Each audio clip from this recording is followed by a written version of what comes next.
I wanted to show you today how to add a font to your system. I've seen a lot of people asking how to download fonts and put them into a usable file on your computer so you can use them across your platforms like Word or Publisher or Design Space for Cricut users.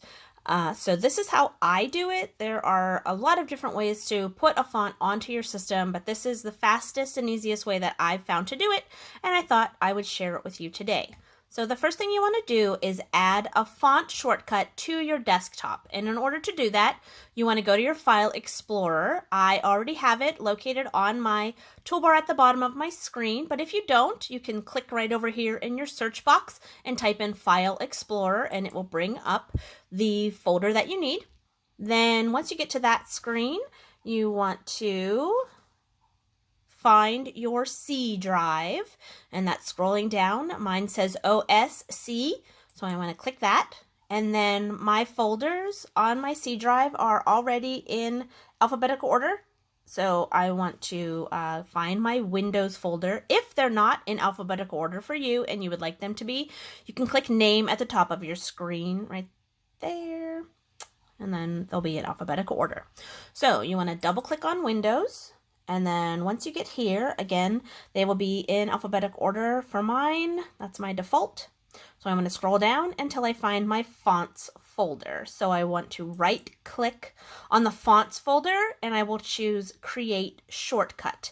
Now, since I've already done this, it will ask me if I want to replace it. I do not. So I am going to click no, but you will click yes so that you can get your font folder on the bottom of your screen right there. So once you're done with that, you can close it. Mine is right here in the middle of my screen because I moved it, but it will typically be over here on the side with all of the other files and stuff. So now we want to find a font to add to our system. So in order to do this, you want to go to your browser. I am currently using Google Chrome, so I will load that. And once you get your browser up, you will search for the font website that you would like to use. I will be using DaFont. I find that this is the easiest and best website to choose a font. I've already got it loaded in there, so I will click it and let it load. Now, once you get to this website, you will have many choices and will probably spend many hours searching through various fonts. So you can choose your subcategory. So there's fancy, foreign, gothic, all kinds. Script, there's fun ones, there's handwritten ones, all different kinds. So definitely going to be able to find at least something that you can work with on here. I usually like to use the decorative fonts for projects that I'm using with my Cricut. So I'm going to go ahead and choose the decorative category. And then I've got my screen and I've got 94 pages of decorative fonts to go through. Now, one of the really cool features with DaFont that I like, and this might be available on other websites, I don't know, but I do know that it is here, so I will let you know, is this little preview box right up here at the top. Now, I can type in anything I want into this box, and it will show me what it looks like in the fonts on the page. So I typed in "You Are My Sunshine," and now I want to change it to from 20 fonts per page to 100 fonts per page, because that way it just saves time. I can scroll through pretty quick, wait for something to catch my eye, and then go from there, because I'm going to take it from the 94 pages of decorative fonts way down. And then this little button right here is your show your variants. So that way, if there's a different style of the same font, it'll be listed for you to be able to view. So now we're going to submit that. And there we go. So now it has what I wanted previewed. You Are My Sunshine. It has the variants. If we scroll down, we can see like this one here has 2 variants of this kind of font. This one has 2 variants.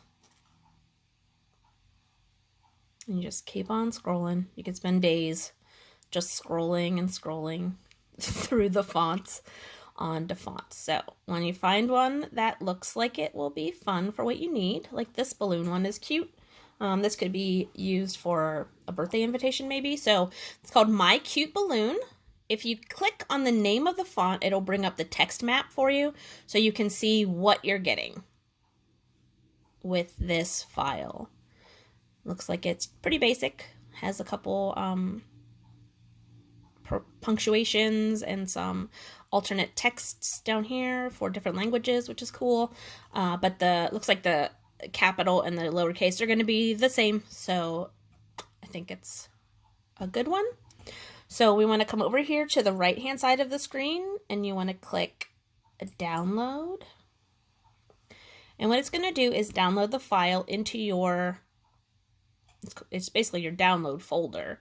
And typically what you'll have to do is open it and then go find it. But we are not going to play hide and seek with this file today. We are going to put it where we want it so we can manipulate it and put it where it has to go to make it work for you on your system. So you want to click on your little button down here that is just come up from the download, and you can select your true type font.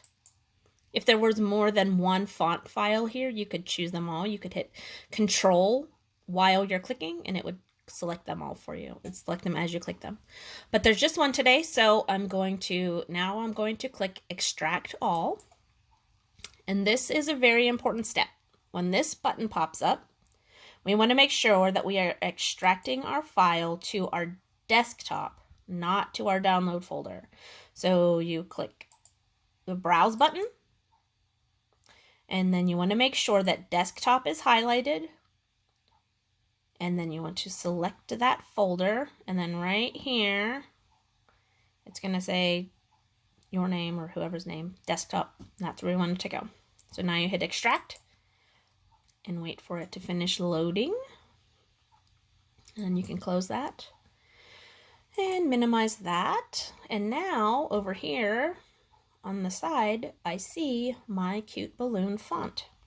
So very simply, you want to click and hold and drag it over to your font folder. When the font folder is highlighted, you will release it, and it is installing the My Cute Balloon font into your folder.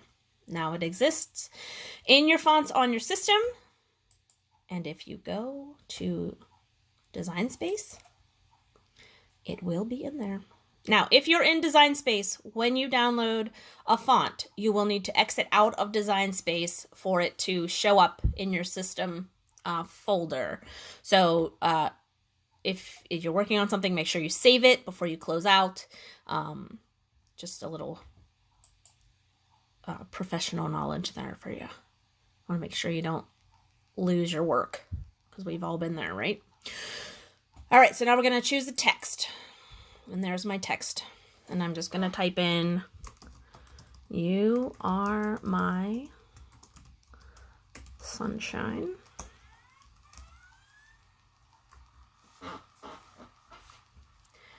There we go.